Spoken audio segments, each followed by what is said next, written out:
A long time ago, in the middle of Ijebu land, there lived a happy and strong people.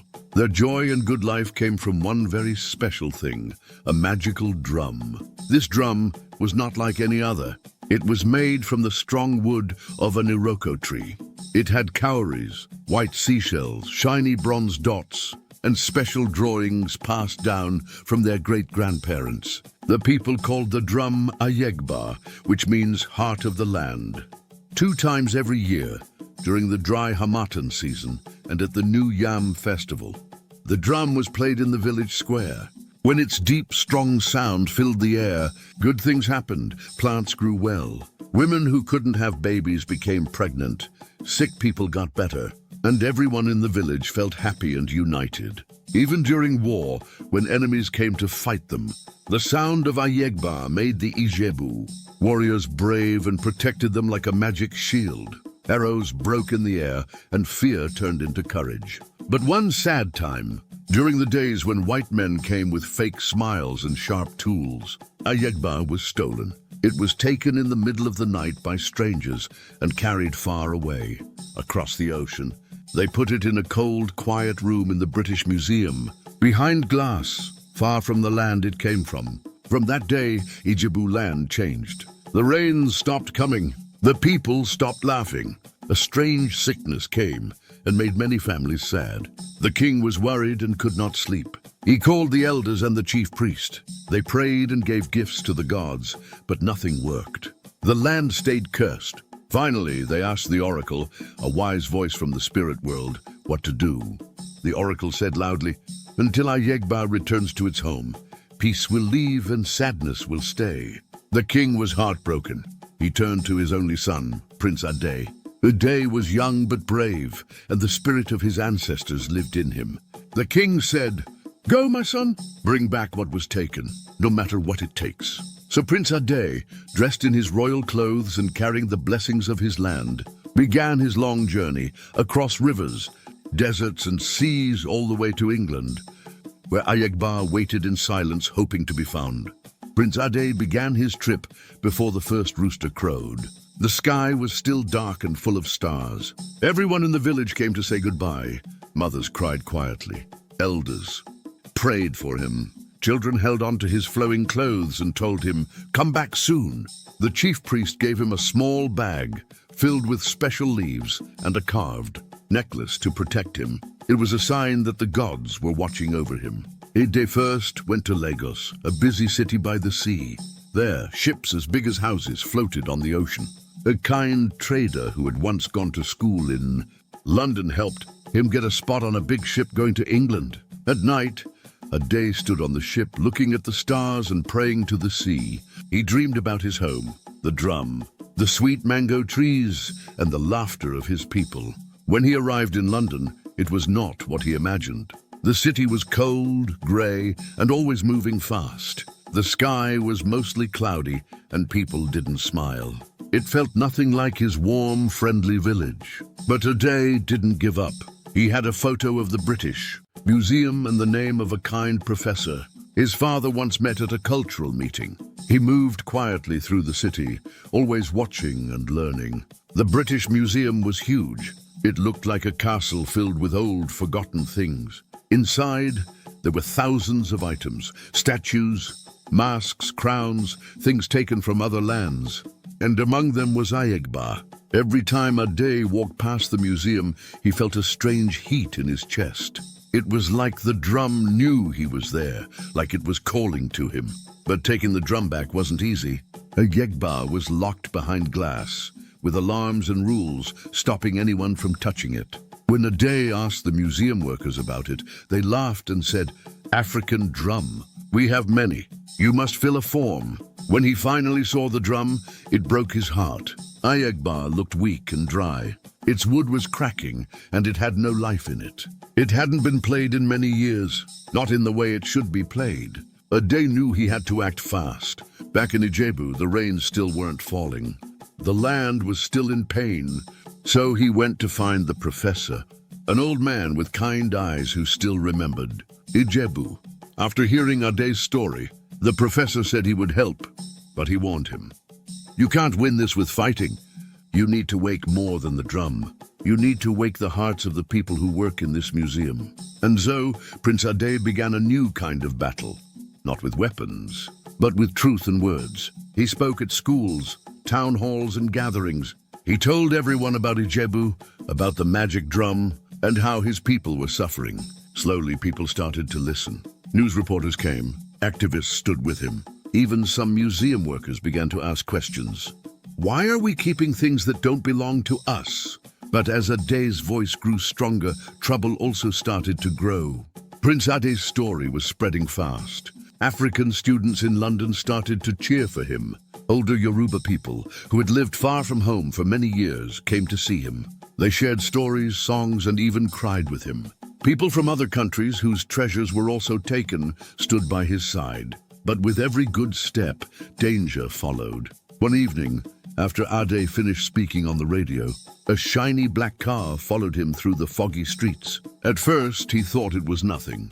But later that week, he came home and found his little flat was a mess. Nothing was stolen, but everything was touched. It felt like someone was trying to send a scary message. The professor looked worried. He walked back and forth in his room filled with books and said, "There are people who don't want the truth to come out. If you keep going, they may try to do more than scare you." But Adé didn't stop. He remembered the crying mothers at the palace before he left. Their babies had died from strange sicknesses. He remembered Baba Olu, the old drummer, who said, "My hands still know the rhythm, but the drum no longer sings to me." He remembered his father's tired eyes filled with pain. So he kept going. Finally, the museum said yes to a public talk. It would be shown on TV. Important people, professors, government leaders, museum bosses would sit at a big table and talk about the drum. Everyone would be watching. On the day of the big event, the hall was full. Cameras flashed. People whispered. Prince Adé walked to the front, wearing a deep blue agbada, a royal robe, with symbols from his ancestors. He stood still, quiet. Then he began to speak, not with anger but with power. He told the world about Ijebu, not just as a place, but as a home with a heart. He explained what Ayégbá meant, what it had done for the people, and how its beat was the beat of their lives. He read from old village scrolls. He shared words from his grandfather.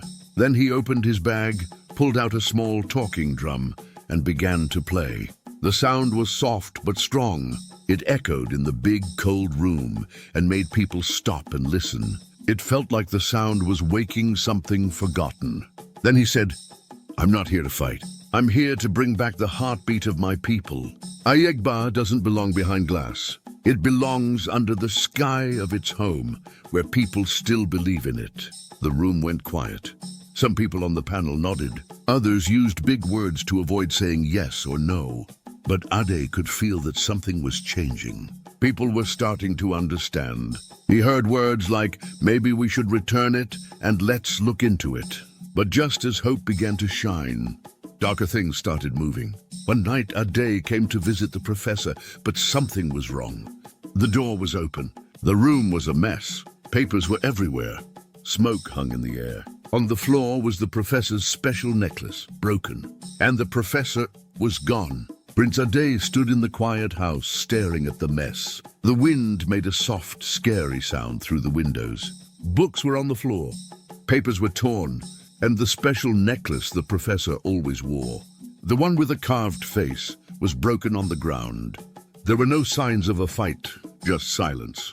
Too clean, too strange. Adé walked slowly around the room, careful not to step on anything important. Then he saw a small piece of paper hidden under a chair. It was burned around the edges, like someone had tried to destroy it. He picked it up and read the words. "They know. Don't trust the embassy. The drum is more than wood and skin. It holds the covenant.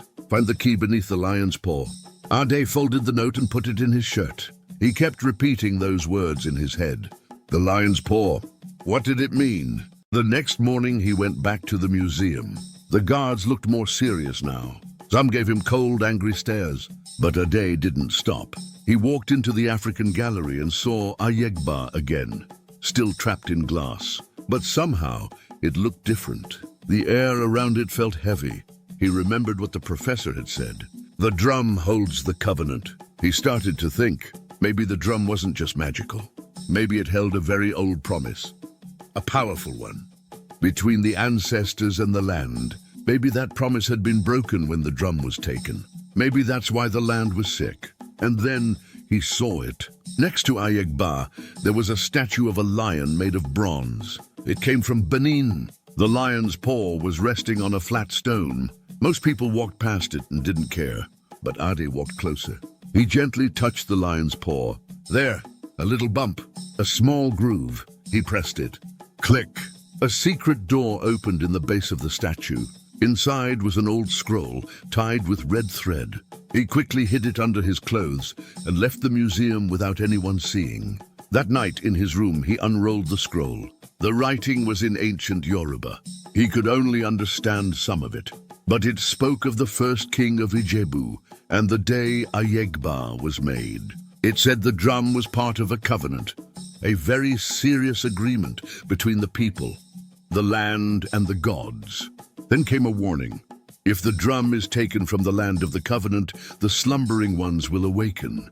Only someone of royal blood may return it, or the land will burn and the sky will cry ash. Adai felt a chill in his body. This wasn't just about a stolen drum.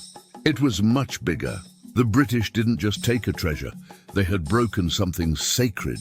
And if Adai failed, the whole world might suffer.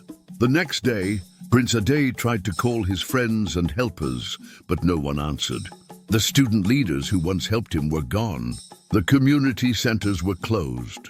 Even the websites and social media pages that supported him had disappeared.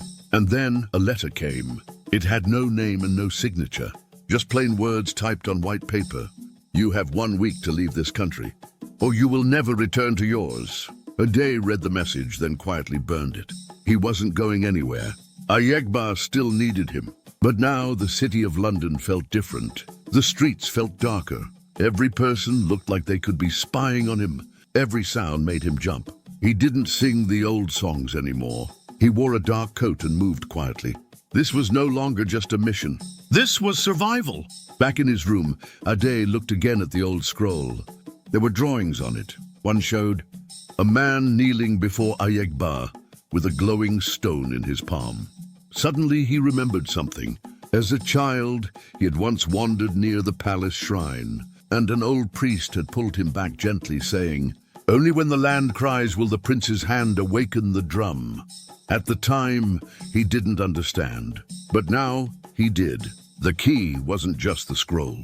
It was him, his royal blood. Long ago, in secret rituals, the first sons of Ijebu kings were given a tiny piece of a special stone. It was placed in their palms, hidden under the skin. That stone could unlock Ayégbá's true power. His hand was the key, but there was a big problem. The museum would never let him take the drum, not after everything he had discovered. And something strange had started to happen. At night, symbols glowed on the glass around the drum.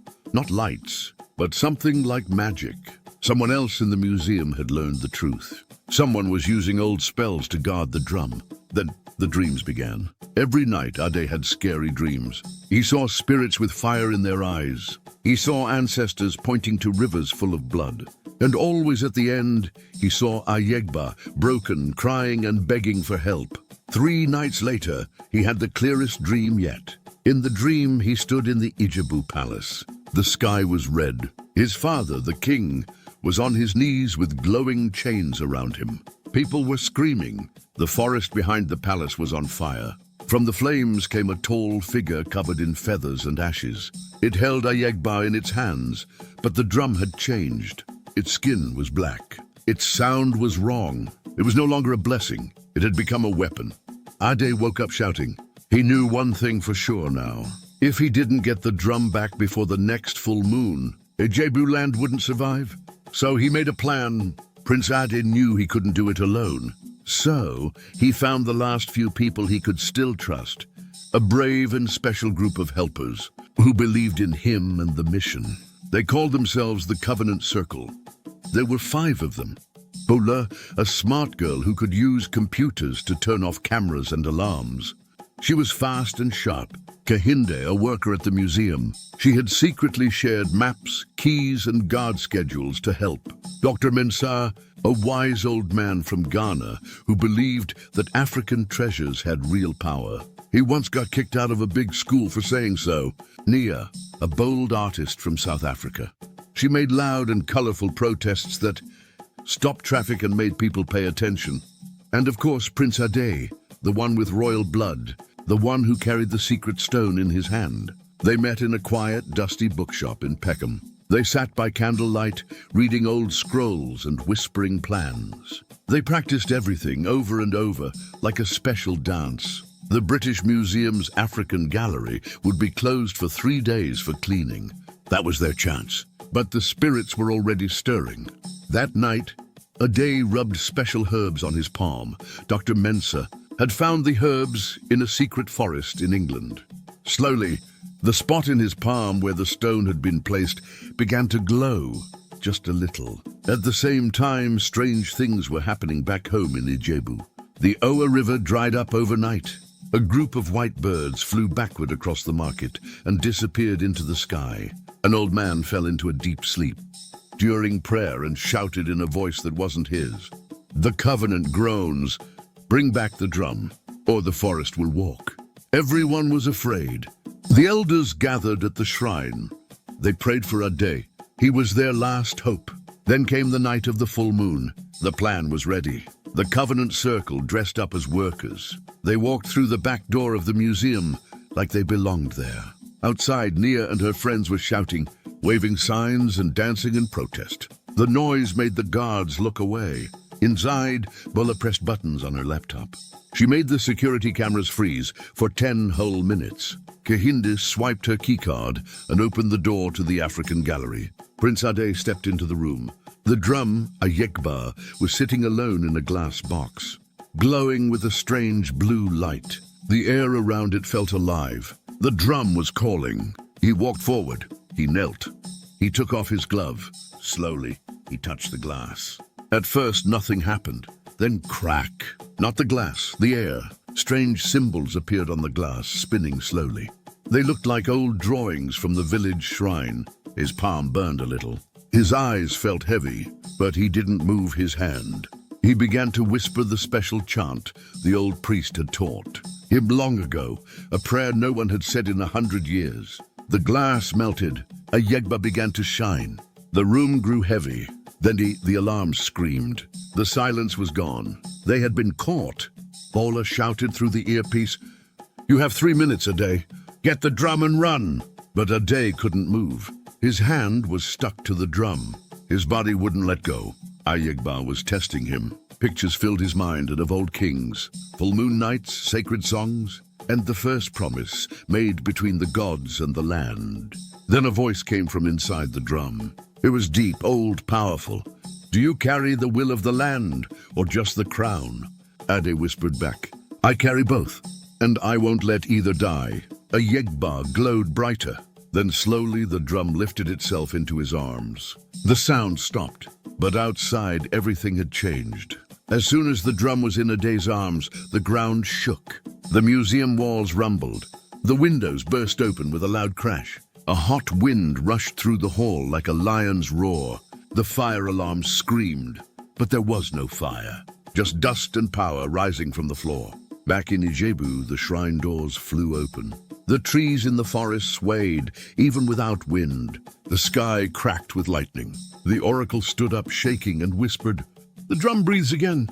But deep under the ground, something else had woken up, something not happy. Back in the museum, Adai ran. He held Ayégbá tight against his chest. The hallways twisted and turned. Lights blinked. Alarms howled. Statues broke. Masks cried dust. The museum was alive, but not in a good way. Spirits that had been asleep for hundreds of years were now awake. Outside, Nia's protest had become huge. People were shouting, reporters were filming, and the guards were too busy to notice everything. No one knew that the most powerful thing in the building was already gone. Adai burst through the back door, where Bola and Kehinde waited in a black van. They didn't need to say a word. They sped off through the dark streets of London, sirens howling behind them. In the van, the drum glowed in Adai's arms. But now it wasn't just warm. It was talking, not with words, but with beats. Like a message, a secret language. It was saying, "Take me home." There was no time to waste. Dr. Mensah worked fast. He made a fake paper that said the drum was part of a school project. It was the only way they could fly it back without trouble. But Adai knew this wasn't just a project anymore. It was destiny. 2 days later, as rain poured from the sky, their plane landed in Lagos. Just the moment his feet touched the ground, the earth seemed to welcome him home. Thunder rumbled in the distance, as if the land was greeting the drum's return. As Adai made his way to Ijebu, word had already spread. The people gathered in the village, standing barefoot and waiting. The children climbed trees to get a better view. The elders whispered prayers of thanks. The king, Adai's father, was waiting at the shrine, looking tired but proud. Adai walked up to him slowly, still holding Ayégbá wrapped in white cloth. The drum glowed softly, as if it knew it was back where it belonged. Adai knelt before his father, eyes full of tears. "Baba," he said, "I've returned with Ayégbá." The king placed his hand gently on Adai's shoulder, then carefully uncovered the drum. It was more beautiful than before. It shone brightly like fire in the dark. The oracle, the wise one of the village, stepped forward, dressed in full regalia. The people gathered in a circle around the drum, singing songs and lighting sacred torches. The women sang, their voices rising like the wind. The warriors stood tall, proud. Adai held the drum high, then struck it gently. Boom. A wave of warmth spread through the land. The crops, which had been dry, began to grow tall and green. The Owa River started to flow again, sparkling like silver. The sky brightened, and the air became sweet with life. Boom. The king stood tall again, his tired eyes lighting up. His strength came back, and he smiled at his son. The people cheered, and the whole village danced with joy. But something even more magical happened.